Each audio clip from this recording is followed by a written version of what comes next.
What is crack-a-lackin', fellow thermonuclear effers? I am Dan Valley coming at you with a quick intro before we get into a podcast. I had Salman Ali on from Red Nation Hoops. Follow him on Twitter at Salman Ali NBA at SalmanAliNBA. We got together to record the Houston Rockets look ahead in advance, and you can also let this serve as a note that I will be traveling in the following week, but I'm going to have like 3 or 4 podcasts up for you, maybe even a total of 5 because I don't come back until like early the following week. So I'm trying to get content scheduled for you guys. We ended up going a full podcast worth, though, on the latest James Harden stuff. So we're going to talk James Harden now. Be sure to come back in like a week and a half, though. I'll have the full Rockets look ahead up. We did another hour plus on that. Please remember to subscribe if you haven't already. YouTube, Spotify, Apple. Ratings and reviews help a ton on Apple and Spotify. Help those numbers go up. 5-star rating on Apple. Write reviews. Those help us out a ton, too. Join our Discord to continue the conversation. Links in the podcast and YouTube description. Follow us on the socials.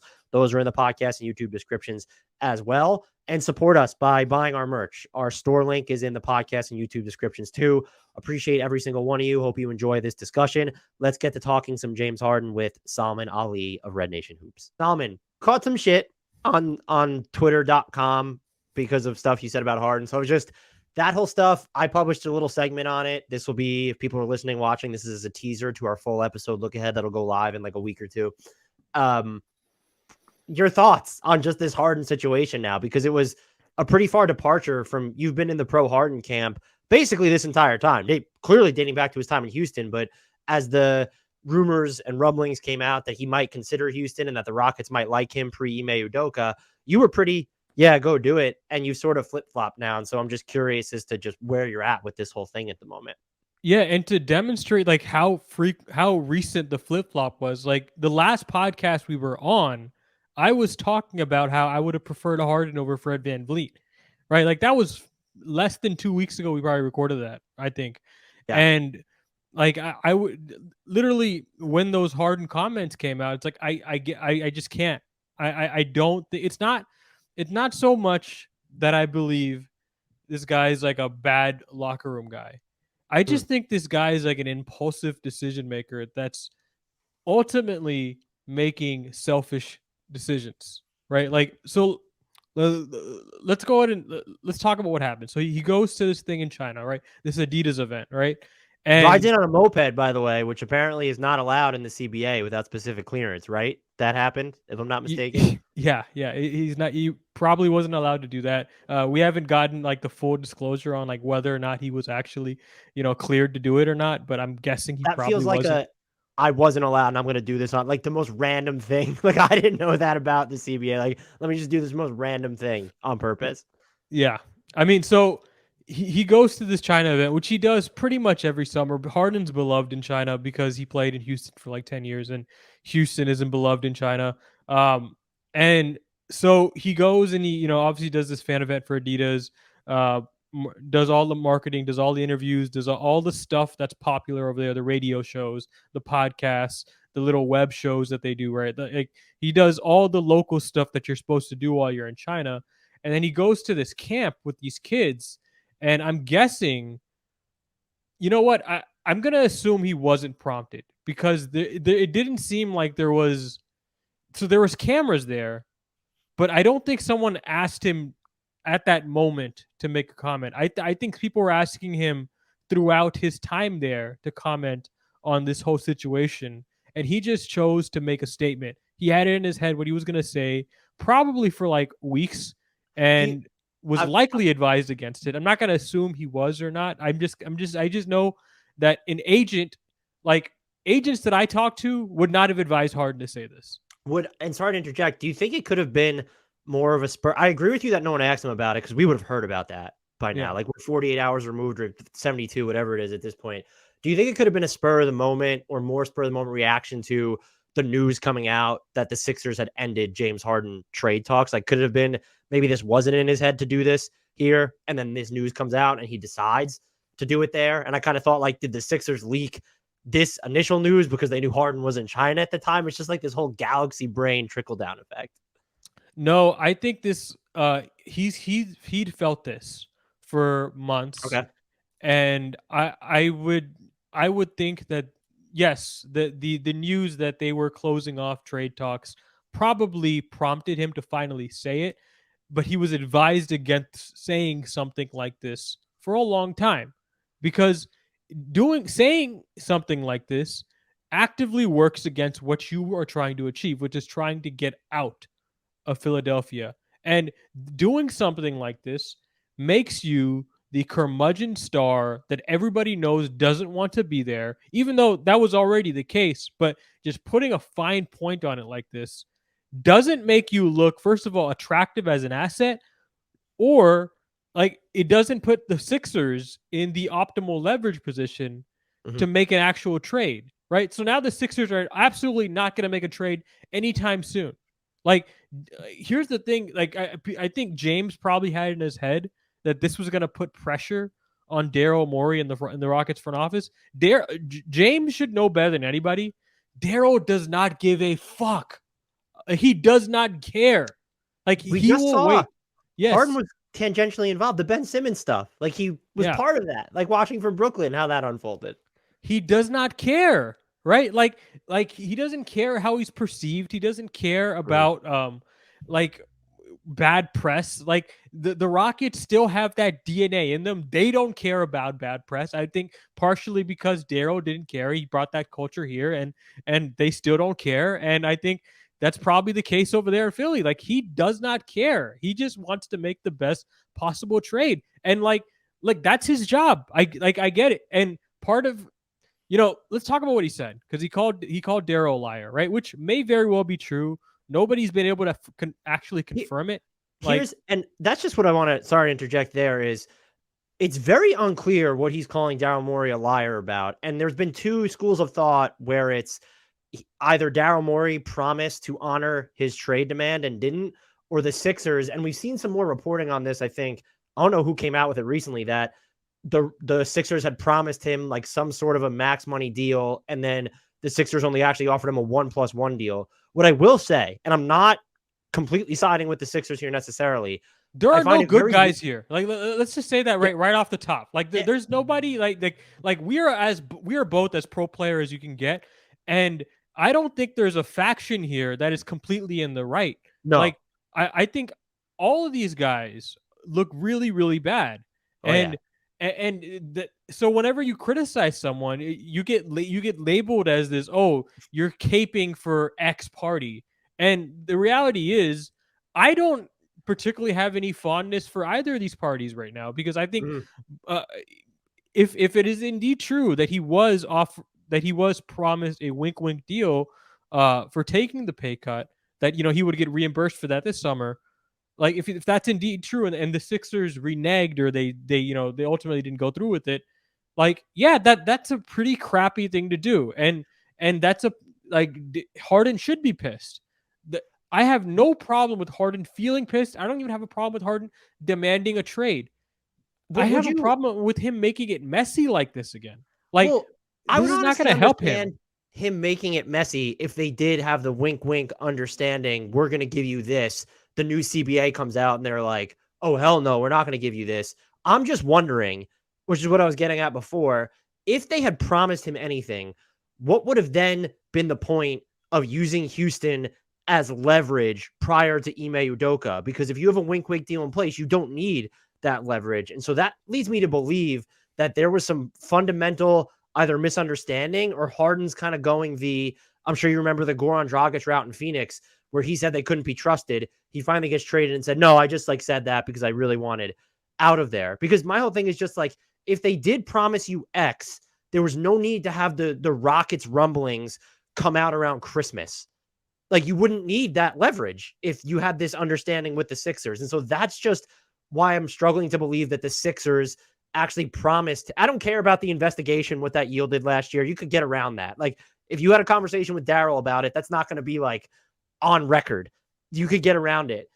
But if you did have that conversation, you wouldn't have needed the Rockets as leverage. And that's why I don't think that that's my personal opinion. I don't think that the Sixers promised him anything last summer, personally. And here's my stance. I don't know, so I'm not going to speculate. Correct. Right? Like until it's report. I just know what Harden did. Right? I just know what Harden's actions are. I just know what the Sixers' actions are. So I'm just reacting to that.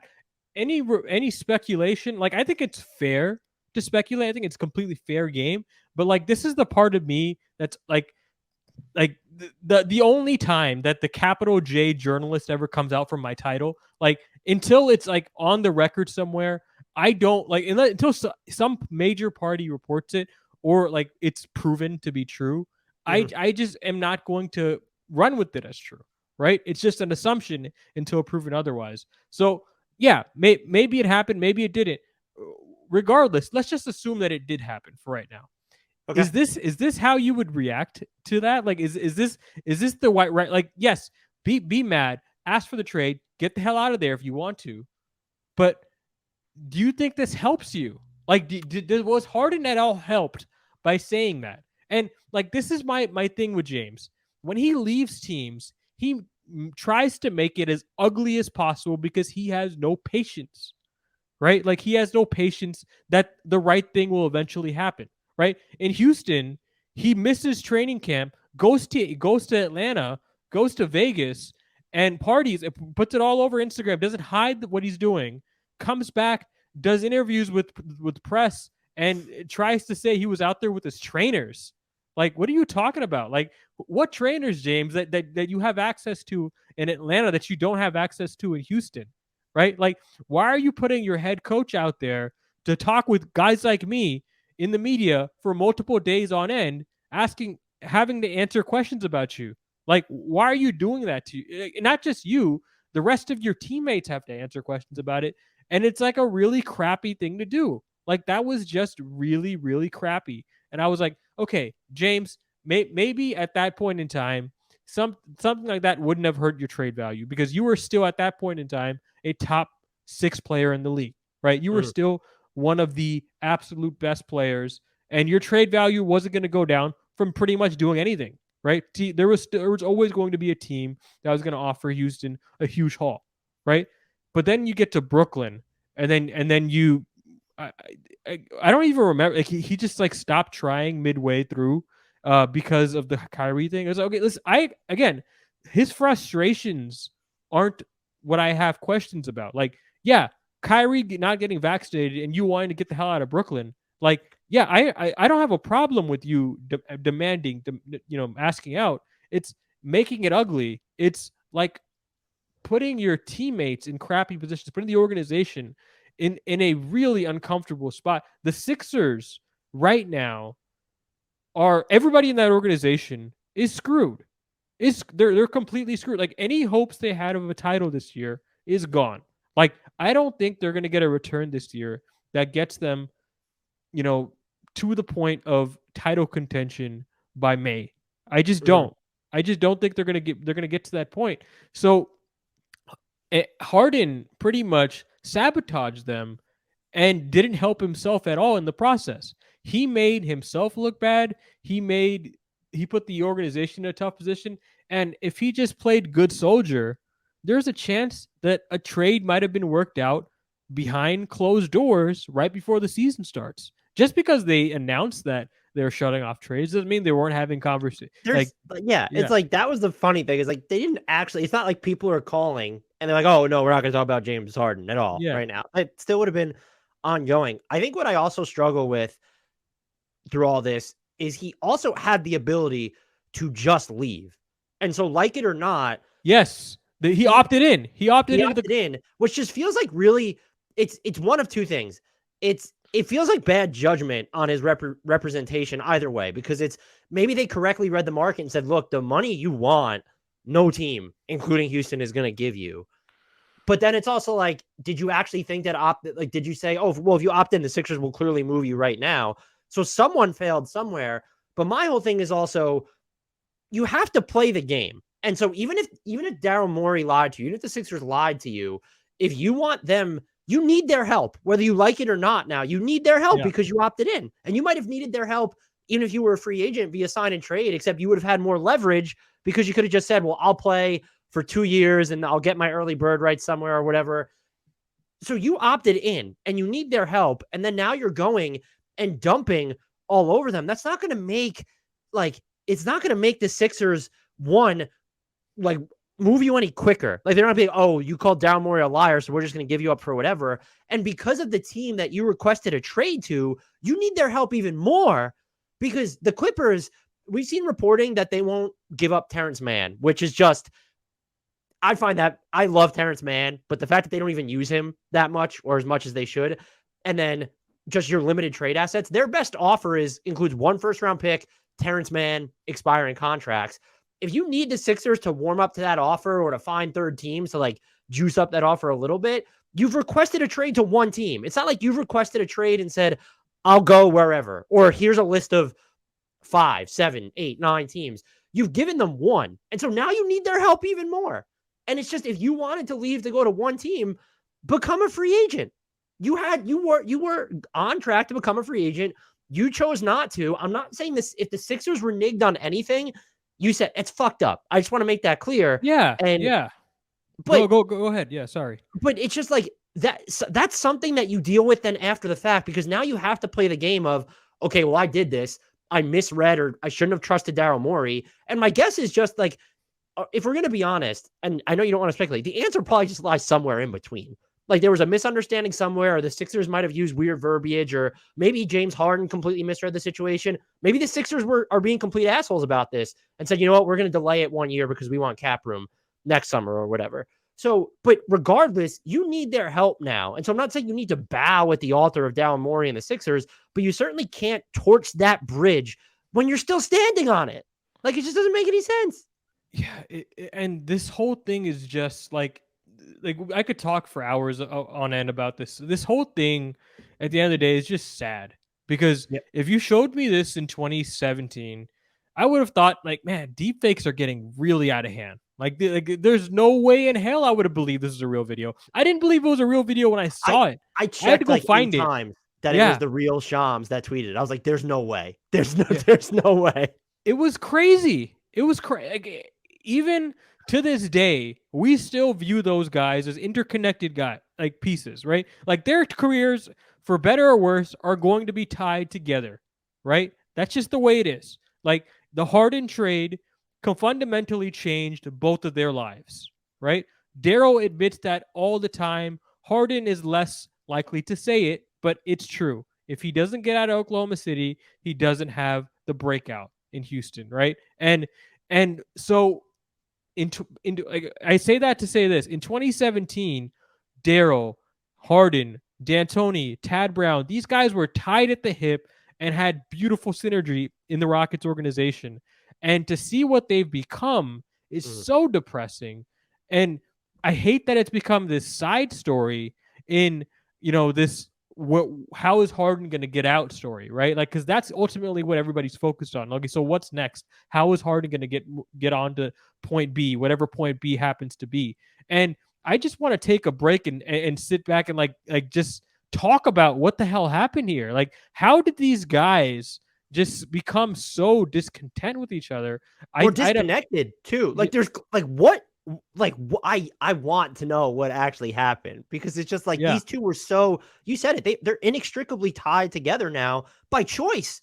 Daryl Morey, like, back in Houston, viewed James Harden as that guy, not just in the initial trade, but from every move he made thereafter with the players he put around him. And then he did it all over again, but not, to the same extent, but he viewed him as that guy in Philly. Like, they punted on a chance, allegedly, to acquire Tyrese Halliburton. And there's no doubt in my mind that unless it was a player that was better than like a Luka Doncic, like, they were on Harden for the entire time that he was in, like, and that was the guy that they wanted. And then all of a sudden, and you're tight enough to the point that James Harden took a like 8-figure pay cut like last year to facilitate the arrivals of other players.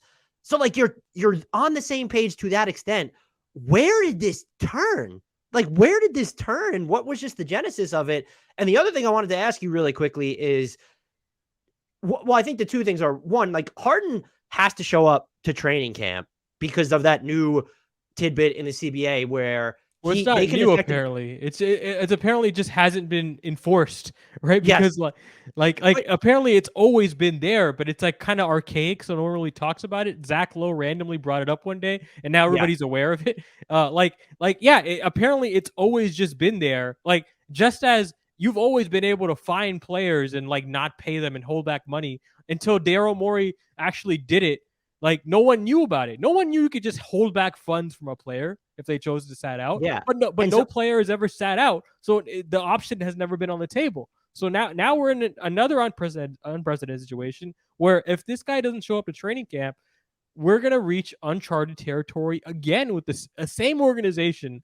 God where he bless might not be Sixers able. fans. What Salman is referencing, by the way, is just like I forgot that it wasn't new that the Sixers can essentially prevent James Harden from becoming a free agent if he doesn't report to them. And I'm wondering if there's going to be, will there be a battle if he shows up and sucks and doesn't try? Because like you could just slip throughout this entire year. It's going to be a gap year in Philly anyway at this point, regardless of what happens.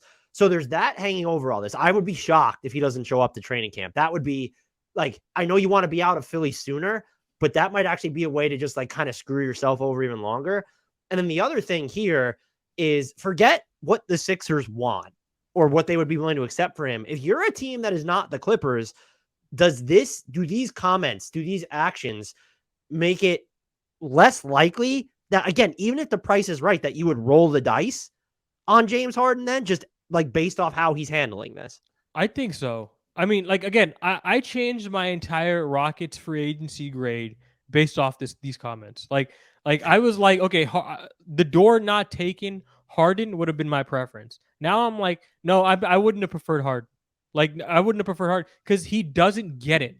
He doesn't get it. Like the 2017 to 2017-18 season was the only season where Harden was so dialed in from June to May. Like he was as good as you wanted a player to be on all facets, off court behavior, training camp, focus during the season, sacrifice for the team. You know, Chris Paul comes in, he's willing to take a little bit less in the usage column, right?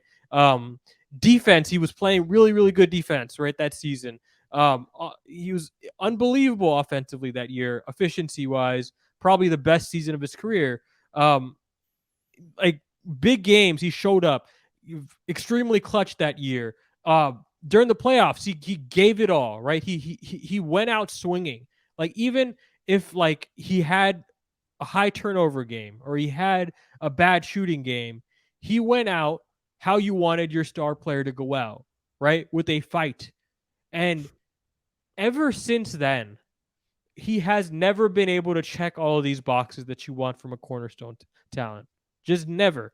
And it's fundamentally because he doesn't get it. He doesn't get what's required of him to actually go get that next contract. Like we're not afraid to go give Kawhi Leonard that deal because Kawhi gets it, right? We're not afraid to give Damian Lillard that contract because Dame gets it, right? Harden doesn't get it, and this is why. Like this is a perfect example of why he doesn't get it. And I don't know if I'm a team like the Rockets, like in free agency, for example, why I would go, especially since these guys actually have better interactions, more information, are more familiar with Harden, know how he operates. Like I don't know why I would do it if you already know like it's never going to be there. It's never going to be there. So he's never going to be what you want, right? If you already know that, and if you're a team trading for him, like again, I'm just reacting to these comments. Like I don't know why would you want that headache? Why would you want to deal with that? Why would you trust James to be committed when you give him the next deal, right? Like if the Clippers go out and trade for James, right? Which I still think it's kind of a no-brainer because the Clippers are in like a no-win situation, right? Like I don't think they're going to win a championship. I haven't thought they were going to win a championship. I For like worry about years. sort of like what he does. They're already just such a slow team. And if you give up Man, who's one of the guys who can add pace, then you're pairing Russ, who can add pace, but with James Harden again, it gets weird. But I think when you look at what they would in theory have to give up to get him, you do it to me. Like you just do it. Like that. Yeah. They're the only team, and I wouldn't haggle over Terrence Mann or whatever. Like I just think it's worth doing. But any other team that may have had interest, right? Let's just say the Bucks were like smelling around, right? No, I'd rather keep Chris Middleton. No, I'd rather. I mean, well, I guess, but you can't trade Middleton because he just signed a It'd be contract this Drew, year. and like at that It'd point, be I'd Drew. rather have Yeah, Drew. I'd It's rather just have like Drew. I'd rather have Drew. Why would I do that? Right? Like this guy is not worth the headache. He's not. Like yeah, and there's just like I tried to think about teams. I think if let's just say Damian Lillard ends up elsewhere, it wouldn't shock me if Miami was that team. I could see that happening, and I think that they would roll the dice, and that he would be more likely to sort of get it there. To like use your phrase, is that yeah. feels like a team with Jimmy Butler that maybe where he would get it. But just like I even thought, I've tried to think about other teams where it's like I know the And Knicks were mentioned. I think Ty they're Lue is like a coach I think might be able to get through to James. Same thing with Spo, right? Like if you have that infrastructure from the coaching staff to actually get through to James, like on that kind of a level, I think it's worth doing. And especially if you're not a team that's going to win the championship. If you know already you're not, like the Miami Heat are not going to win the NBA championship next year. I can tell you that right now. The Clippers not going to win the NBA championship next year. I can tell you that right now. If you're one of those teams that's like on the border of like actually being a contender, yeah, then it's worth it. That's the only situation. Every other team that's actually a contender right now, and maybe they just want to take it up one more notch. No, don't. which Stay the hell away. Stay the hell away from this. do you know what team I think could do it because they're just at such a passing deficit? They already were, and they're even more so. And the salary matching gets a little messy, but it's still feasible. Boston is still just like No, you're no, you're no. throwing too many variables in because of the Kristaps thing, but like he's dealing with plantar fasciitis right now, so you're kind of already seeing that. I still think Boston would be a good team for him, but I know I'm in the minority. I don't think. Look, it's hard coming up with. I was just saying the Knicks are a terrible fit. I know some people thought about it. I just think Jalen Brunson is there. No. And this also leads into a larger discussion where it's like these aging stars that are. I know James Harden took some more catch and shoot threes in Philly, but when they're not scalable, when what they do is so heliocentric, I don't think we're going to see teams pay them as much into their late careers as we used to because of this new CBA and like how hard it gets and prohibitive it gets to build around them. So I think we've already seen the middle class get squeezed when you just look at, okay, Bruce Brown got paid, Dylan Brooks got paid. They're mostly the exception. Like guys like Eric Gordon having to accept the minimum, or Kelly Oubre Jr. just still being out there, Hamidou Diallo still being out there. They're just guys that could have been mini MLE guys that teams either lost their mini MLE or they're not going to use their MLE. And I think it's going to trickle up towards one, Jaylen Brown, where he's like the 25th or 30th best player. Yeah, we're still going to see those guys qualify for Supermaxes. They're not getting them anymore. Like that thing is eventually going to become extinct because you can't afford to pay the 25th best player in the NBA that money. And two, I think we're kind of seeing this with Harden a little bit, but I'm sure his whole handling of the situation and playoff performance factors into it. These guys, age 33, age 34, you're not going to see them get longer term expensive deals because of how hard it's going to get to build teams around them while they're in decline. And that feels like another offshoot of all this, where even if there was a team that was willing to roll the dice on Harden, the fact that he is going to be a free agent and clearly expects X, whether it's a max deal or a certain number of years, that makes it even more difficult to take a chance on him if he doesn't actively say, hey, I want to play for you. And I'm willing to like actually commit, right? Like not be as impulsive as he's been these past 5 years, right? Like, and I disagree. If I'm the Celtics, I'm staying the hell away. Like, I get Dan, that, but this is from me. This is me. I would have never said this a week ago. I would have never said yeah, you're this. like, you went from the Rockets, this team that's so far away from a title, hey, go sign James Harden, to no one should touch him. Yeah, I just like it's not worth, like, to me it's like a twist, a less serious version of the Kyrie thing, right? Which is like Kyrie, like under normal circumstances, Kyrie is a talent that is just he's talented enough to where it's always worth it for me. But because he is who he is, I during the Rockets offseason, I was like, he is a do not touch. He is a do not touch because of everything he brings off the court, right? And with James, it's like it's less serious, right? Because you're not talking about having to answer conspiracy theories, or having to talk about like the Holocaust, right? Like you're not having to answer these really strange questions throughout the season, and have these clouds over your season, like having Adam Silver come in to talk to you, right? It's not like that, but it's still something. There's always something with him, right? Like during the season, he wanted to take a higher usage role with the 76ers. And it's like, James, you're playing with the MVP, right? You're playing with a budding all-star in Tyrese Maxey, right? Like you're not gonna get those touches. You're gonna have a legitimate chance to win a title if you just sit tight and you just resign. Like I don't know why he wouldn't just buy into this. This is an awesome situation if he just bought in. Now it's a crap situation because he did what he did, but I don't know, like especially like, yeah, listen, James, like you may not trust Daryl Morey, but this guy's consistently put contenders around you throughout the majority of your career, right? You've consistently played on a team that's always had a chance. So even if you don't trust the guy, you should at least trust that he's going to put a winner around you, right? Like, and by the way, another aside, we're going on a bunch of asides. We haven't even started talking about the Rockets yet. I don't care. So, like, if you're someone who's like, why would you ever trust Daryl Morey? I agree. But I'm also of the mind, like, you should never trust any of these guys. You should never take a pay cut. These guys, to get to the top of this industry, you have to lie. I'm not justifying it. I'm just telling you, everyone lies. Like this, and on the front office level, it's actually not as bad as it is on the agent level, right? Which is like there are rare exceptions. We're just like Bob Myers, who, you know, funny enough, he was actually an agent too, and like a general manager, and he's just like by all accounts like a great guy, which is probably why he's not doing the job anymore. RC Buford was another guy like this, right? Like RC Buford's also not doing the job anymore, right? Like it makes you wonder if Sam Presti must be maniacal. Like he doesn't look diabolical, but he must be. They all are, man. Like these guys are all assholes to some extent, and it's just the nature of the beast. Like I'm not saying it's a good thing. It just is what it is. I understand the nature of it, right?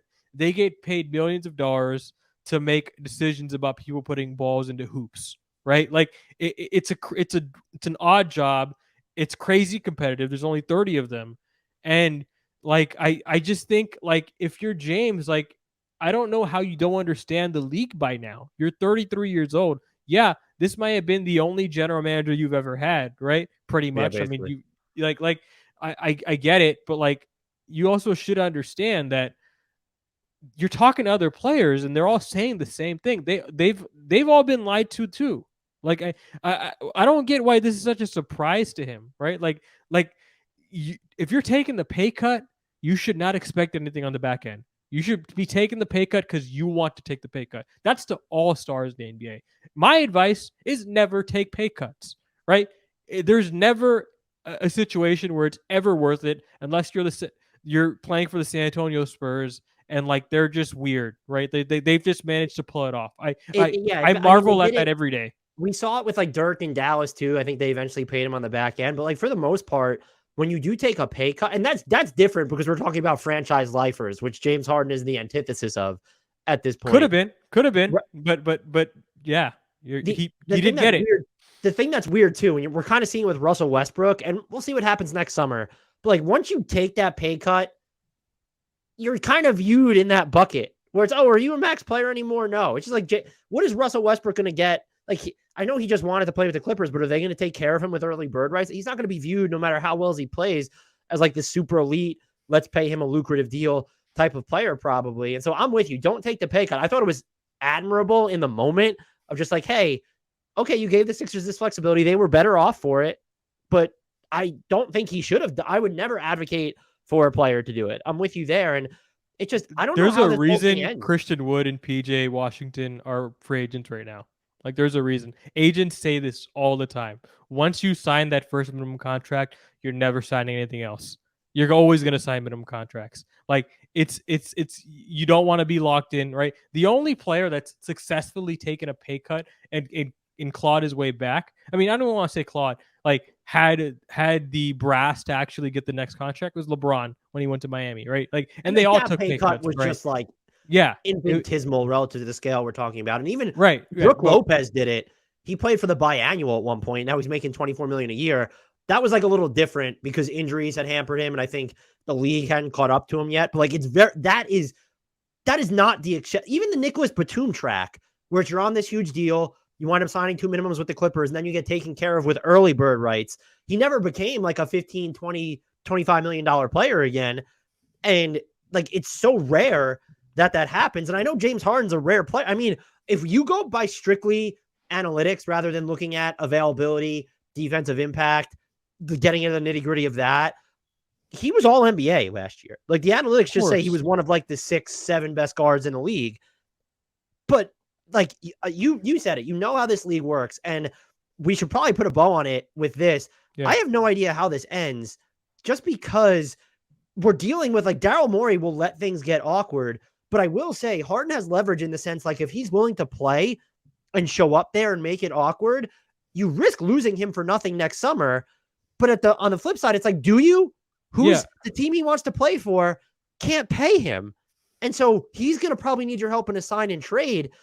I honestly don't know who, and I don't think I would be, my guess would be, and I'm curious if you agree, the Sixers will fire Daryl Morey and keep James Harden before Daryl Morey accepts like this, I don't want to say bare minimum, but just like also ran return for James Harden. I'm not predicting. No. I'm just saying it's more likely Morey gets fired than for him to accept like pennies on the dollar what he believes for Harden. And so that's why I honestly have no idea how or when this ends. And you know what? The biggest loser of all here, aside from the Sixers fans, is just Philly's going to be in a gap year. And like Joel Embiid, like that's just another year off his window that you're sort of ticking off. And it's a shame. And I think a bunch of people are to blame, but I just have, and I know you're kind of in this, we don't have like this well of inside information, but I also just have zero feel for like, we're in, this is the matchup. Like, this is an all-timer of like dude in Harden who's not afraid to make it awkward,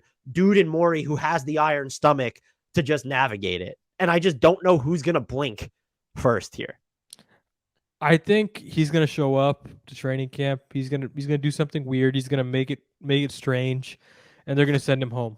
I think they're going to send him home. They're going to be happy with him staying at home until they find the trade or until he's a free agent. Like, honestly, I think like Daryl has been sizing up this cap space next year for the Sixers, like for a while. Like, yeah, I'm just, who are you getting with? I've heard OG Anunoby. That's not the dude. He's good. That's not the dude to plan. You know, I'm not risking bad will with Tyrese Maxey so that I can go out and get OG Anunoby is my point.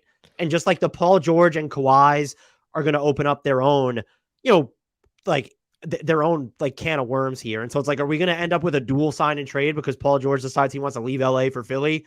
And like, it's that, or is Kawhi going to want to play for Philly for some reason? And you're just, if any of these guys sign extensions, by the way, see, I don't even think the Sixers will be interested in Siakam, which is like Siakam might sign an extension. Paul George or Kawhi Leonard might get an extension. I might bet against it, but like, there's a chance some of these guys in 2024 come off the board, and just free agency is not what it used to be. So I guess you're not surprised, but do you actually put real stock in like this cap space plan that Philly is? They can have upwards of like 60, 65 million next year based off current projections if they really like clear the deck. No, yeah, like I think he's really going to go for it. And the name of the game with Daryl in Houston and I'm in Philly, it seems, has always been financial flexibility, right? Financial flexibility has always been how he's been able to keep, honestly, these teams that shouldn't have lasted that long to last long, right? Like he's always kept like a get out of jail free card for a summer, right? Like 2016-17, he kept a massive amount of space open. Like, he didn't trade Dwight Howard for a poo-poo platter mid-season because he wasn't getting expiring contracts back. And because he didn't do that, he got Eric Gordon, Ryan Anderson, Nene, and they were able to jumpstart the team again, right? Like, I think that's kind of his plan here with next summer. I think he's trying to look for He's trying to save that room to sign a bunch of players that will help jumpstart the team again. And it would really help if Tyrese Maxey is the guy that I suspect you and I believe he is, right? Like, I think that will go a long way in actually keeping the Sixers title window open. But you're gonna have to deal with the pain, and you're gonna have to have Embiid be patient for a year, which I'm not sure if he's willing to, actually have this be a gap year. Like, having a gap year, how old is he? 29, 30? Who Embiid is Yes. 29? Was he? Yeah. Yeah, let me see. He is 29, yeah. Yeah, having a gap year when you're 29 is not fun, right? Because you're about to get to the wrong side of 30, and you're just constantly like, he has not made a conference finals yet, and he's hungry, and he's always right there at the teams from a team perspective. He's always in the MVP conversation. He knows he's one of the most impactful players in basketball because he's been awarded a trophy that tells him that, right? So he is at that point in his career where he's like, he's done messing around. He's done messing around. He wants to actually get this done, right? Or at least get to the next stage where he can get a taste of getting closer to that promised land. And having him sit out for a year is uncomfortable as hell. So I don't know if they have the stomach for it. I can tell you that Daryl certainly has the stomach for it. The Sixers fans may be really, really upset with him by the time this thing is all said and done. But Right. listen, like, however you think of him as a person, I'm not going to make a human judgment here, right? Like, Daryl Morey, Danny Ainge, all Sam Presti, all these guys. I'm never here to make a human judgment in terms of how good he is at this job. Like, there's only a couple I would put in that conversation with him. So I would trust that he has the best. He has a bunch of contingency plans lined up, and I would trust him to ride this out. If you're a Sixers fan, like, anxiously awaiting, right? Like, that's what always kept me, you know, like, I always tell Rockets fans this when they were nervous about the Rockets when Morey was here. I was like, as long as that guy has the job, I would not stress about all these questions because he will figure something out. You're going to have a title contender come June. You may not have it in August, but you're going to have it come June. Might not apply for the Sixers because of Harden, but every other year you're going to be fine. So I think I would just wait this out, and I think Daryl has, the brass to actually, go to ownership and be like, listen, I've been here before. We're gonna be fine. Even if Harden walks away for nothing, I have X, Y, and Z lined up for us Mhm. with all this cap space. So I think they're gonna be fine. I don't know what it's gonna take for Harden, man. Like, that's honestly, I know the Sixers are gonna be fine. I don't know what's gonna happen with Harden. I don't know whatever it takes for him to find career satisfaction, fulfillment. I just want him to find it and just do it, man. Like, I don't know just what it is at this point, I by the don't know. way. If it's I I want carte blanche like I had a few years ago, you're not you're close to that player. You're not that player anymore. Like, and you can't be for a long period of time, and you need to adapt to those circumstances. And you haven't enough. As good as you still are, there's just a functional, and I think at this point, I guess, like, mental stubbornness there. It seems that's just very rigid and inflexible. Yeah, just I don't know. Like, as someone who is gonna root for him until the bitter end, I just wish the end wasn't so bitter. Like, I really want this guy to be happy. I really like Which he is, in could my you see opinion, good. because someone like you is kind of already turned, like, who it's, I'm not saying James Harden's looking at you specifically like, oh, I need to win Solomon's approval back. But is there like a scenario where he just shows up to the Sixers and tries to ball out just to kind of like dispel that? Or no, it's like he's going to come and he's going to make shit weird. He's Even if he balls out, he's not going to do it for the entirety of the season. He's already made it clear, like, there is not a situation in which he's going to entertain remaining a 76er this season, right? Like, I think it's pretty clear that bridge is burned, and I don't think Daryl's getting fired. Like, if that was Harden's intention, like you or me, like I have news for you, they're gonna pick him. Like I just think I just think this is going to be a situation where like he gets sent home. I don't know when it's going to happen, whether it's 5 games into the season, whether it's 10 games into the season. I just think it's going to get weird and he's going to get sent home, and the Sixers are going to ride it out in the gap year. And maybe they're able to find a trade mid-season that Daryl is happy with. If not, I think they're probably going to wait. Like I honestly think this is going to the earliest I'd expect this to get resolved. What is it? August right now? It's August 18th. The earliest I expect this a resolution here is like January. Like, and if Harden hadn't said this, I could have seen a trade happening right before the season, like just in the shadow of the night, right? I don't think I can see that happening anymore. I'd probably be with you. You probably need at this point a team to have a bad start and get desperate in some vein to maybe not even acquire James Harden, but to get desperate in like some sort of third, fourth team scenario, maybe to facilitate everything. Great discussion on James Harden. I'm going to cut this up separately as a different podcast. So, Salman, can you tell our listeners where they can find you and all the great work that you do? Yeah. At Salman Ali NBA on Twitter. RedNationHoops.com is the Substack. RedNationHoops.com is also the podcast. I think I also have. Yeah, I do have a Threads. I do have a Threads account. And I'm not on Threads yet. I can't get there. Yeah, I'm also on YouTube. So we're working my way on the other platforms, but yeah. Link to everything he does is in the podcast and YouTube description as well. So go check him out, please.